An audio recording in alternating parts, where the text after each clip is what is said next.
شروع اللہ کا نام لے کر جو بڑا مہربان نہایت رحم والا ہے۔ اے نبی، ہم نے تم کو فتح دی، فتح بھی کھلی اور واضح، تاکہ اللہ تمہاری اگلی اور پچھلی کوتاہیاں بخش دے اور تم پر اپنی نعمت پوری کر دے اور تم کو سیدھے رستے چلاتا رہے، اور تاکہ اللہ تمہاری بھرپور مدد کرے۔ وہی تو ہے جس نے مومنوں کے دلوں پر تسکین نازل فرمائی تاکہ ان کے ایمان کے ساتھ اور ایمان بڑھے، اور آسمانوں اور زمین کے لشکر سب اللہ ہی کے ہیں، اور اللہ جاننے والا ہے، حکمت والا ہے۔ یہ اس لیے کہ وہ مومن مردوں اور مومن عورتوں کو بہشتوں میں جن کے نیچے نہریں بہہ رہی ہیں داخل کرے، وہ اس میں ہمیشہ رہیں گے، اور تاکہ ان سے ان کے گناہوں کو دور کر دے، اور یہ اللہ کے نزدیک بڑی کامیابی ہے۔ اور اس لیے کہ منافق مردوں اور منافق عورتوں اور مشرک مردوں اور مشرک عورتوں کو جو اللہ کے بارے میں برے برے خیال رکھتے ہیں عذاب دے، انہی پر برے حادثے واقع ہوں، اور اللہ ان پر غصے ہوا اور ان پر لعنت کی اور ان کے لیے دوزخ تیار کی، اور وہ بری جگہ ہے۔ اور آسمانوں اور زمین کے لشکر اللہ ہی کے ہیں، اور اللہ غالب ہے، حکمت والا ہے۔ اے نبی، ہم نے تم کو احوال بتانے والا اور خوشخبری سنانے والا اور خبردار کرنے والا بنا کر بھیجا ہے، تاکہ مسلمانوں تم لوگ اللہ پر اور اس کے پیغمبر پر ایمان رکھو اور اس کی مدد کرو اور اس کی تعظیم کرو، اور صبح و شام اس کی تسبیح کرتے رہو۔ اے نبی، جو لوگ تم سے بیعت کرتے ہیں وہ در حقیقت اللہ سے بیعت کرتے ہیں، اللہ کا ہاتھ ان کے ہاتھوں پر ہے۔ پھر جو شخص عہد کو توڑے تو عہد توڑنے کا نقصان اسی کو ہے، اور جو اس بات کو جس کا اس نے اللہ سے عہد کیا ہے پورا کرے تو وہ اسے عنقریب اجر عظیم دے گا۔ اے نبی، جو گنوار پیچھے رہ گئے وہ تم سے کہیں گے کہ ہم کو ہمارے مال اور اہل و عیال نے روک رکھا تھا، سو آپ ہمارے لیے اللہ سے بخشش مانگیں۔ یہ لوگ اپنی زبان سے وہ بات کہتے ہیں جو ان کے دل میں نہیں ہے۔ کہہ دو کہ اگر اللہ تم لوگوں کو نقصان پہنچانا چاہے یا تمہیں فائدہ پہنچانے کا ارادہ فرمائے تو کون ہے جو اس کے سامنے تمہارے لیے کسی بات کا کچھ اختیار رکھے؟ کوئی نہیں، بلکہ جو کچھ تم کرتے ہو اللہ اس سے واقف ہے۔ بات یہ ہے کہ تم لوگ یہ سمجھ بیٹھے تھے کہ پیغمبر اور مومن اپنے اہل و عیال میں کبھی لوٹ کر آنے ہی کے نہیں، اور یہی بات تمہارے دلوں کو اچھی معلوم ہوئی، اور اسی وجہ سے تم نے برے برے خیال کیے، اور آخر کار تم ہلاکت میں پڑ گئے۔ اور جو شخص اللہ پر اور اس کے پیغمبر پر ایمان نہ لائے تو ہم نے ایسے کافروں کے لیے آگ تیار کر رکھی ہے، اور آسمانوں اور زمین کی حکومت اللہ ہی کی ہے، وہ جسے چاہے بخشے اور جسے چاہے سزا دے، اور اللہ بخشنے والا ہے، مہربان ہے۔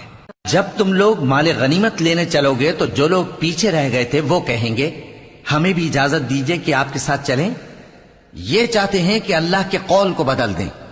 کہہ دو کہ تم ہرگز ہمارے ساتھ نہیں چل سکتے، اسی طرح اللہ نے پہلے سے فرما دیا ہے۔ پھر کہیں گے نہیں، تم تو ہم سے حسد کرتے ہو۔ بات یہ ہے کہ یہ لوگ سمجھتے ہی نہیں مگر بہت کم۔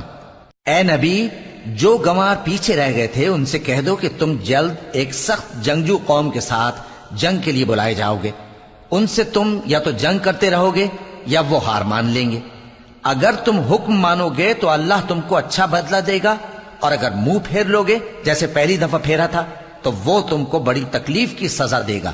نہ تو اندھے پر سختی ہے سفر جنگ سے پیچھے رہ جانے میں، اور نہ لنگڑے پر اور نہ بیمار پر سختی ہے، اور جو شخص اللہ اور اس کے پیغمبر کے فرمان پر چلے گا اللہ اس کو بہشتوں میں داخل کرے گا جن کے نیچے نہریں بہہ رہی ہیں، اور جو روگردانی کرے گا وہ اسے دردناک عذاب دے گا۔ اے پیغمبر، جب مومن تم سے اس درخت کے نیچے بیعت کر رہے تھے تو اللہ ان سے خوش ہوا، اور جو صدق و خلوص ان کے دلوں میں تھا وہ اس نے معلوم کر لیا تو ان پر تسکین نازل فرمائی، اور انہیں جلد فتح عنایت کی، اور بہت سی غنیمتیں وہ آئندہ بھی حاصل کریں گے، اور اللہ غالب ہے، حکمت والا ہے۔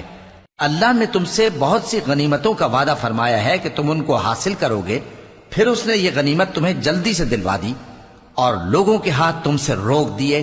غرض یہ تھی کہ یہ مومنوں کے لیے اللہ کی قدرت کا نمونہ بن جائے، اور وہ تم کو سیدھے رستے پر چلائے، اور کچھ اور غنیمتیں دے گا جن پر تم قدرت نہیں رکھتے، اور وہ اللہ ہی کی قدرت میں ہیں، اور اللہ ہر چیز پر قادر ہے۔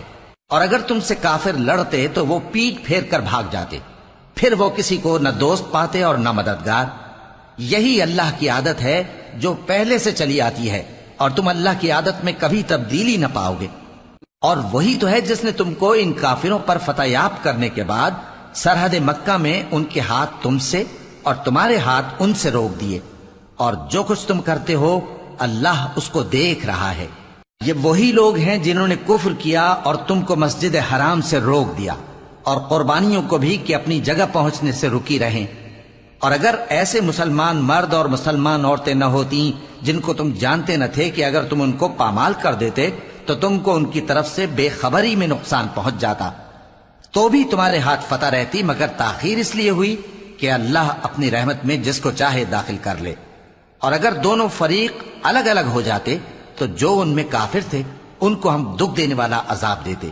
جب کافروں نے اپنے دلوں میں ضد کی، اور ضد بھی جاہلیت کی، تو اللہ نے اپنے پیغمبر اور مومنوں پر اپنی طرف سے تسکین نازل فرمائی اور ان کو پرہیزگاری کی بات پر قائم رکھا، اور وہ اسی کے مستحق اور اہل تھے، اور اللہ ہر چیز سے خبردار ہے۔ بے شک اللہ نے اپنے پیغمبر کو سچا اور صحیح خواب دکھایا تھا کہ تم انشاءاللہ مسجد حرام میں اپنے سر منڈوا کر یا اپنے بال ترشوا کر امن و امان سے داخل ہوگے اور کسی طرح کا خوف نہ کرو گے۔ جو بات تم نہیں جانتے تھے اللہ کو معلوم تھی، سو اس نے اس سے پہلے ہی جلد ایک فتح عطا فرمائی۔ وہی تو ہے جس نے اپنے پیغمبر کو ہدایت کی کتاب اور دین حق دے کر بھیجا تاکہ اس کو تمام دینوں پر غالب کرے، اور حق ثابت کرنے کے لیے اللہ ہی کافی ہے۔ محمد صلی اللہ علیہ وآلہ وسلم اللہ کے پیغمبر ہیں، اور جو لوگ ان کے ساتھ ہیں وہ کافروں کے مقابلے میں تو سخت ہیں اور آپس میں رحم دل۔ اے دیکھنے والے، تو ان کو دیکھتا ہے کہ اللہ کے آگے جھکے ہوئے سر بسجود ہیں اور اللہ کا فضل اور اس کی خوشنودی طلب کر رہے ہیں۔ کثرت سجود کے اثر سے ان کی پیشانیوں پر نشان پڑے ہوئے ہیں۔ ان کے یہی اوصاف تورات میں ہیں اور یہی اوصاف انجیل میں ہیں۔ وہ گویا ایک کھیتی ہے جس نے پہلے زمین سے اپنی سوئی نکالی، پھر اس کو مضبوط کیا، پھر موٹی ہوئی، اور پھر اپنے تنے پر سیدھی کھڑی ہو گئی، اور لگی کھیتی والوں کو خوش کرنے تاکہ کافروں کا جی جلائے۔ جو لوگ ان میں سے ایمان لائے اور نیک عمل کرتے رہے ان سے اللہ نے گناہوں کی بخشش اور اجر عظیم کا وعدہ کیا ہے۔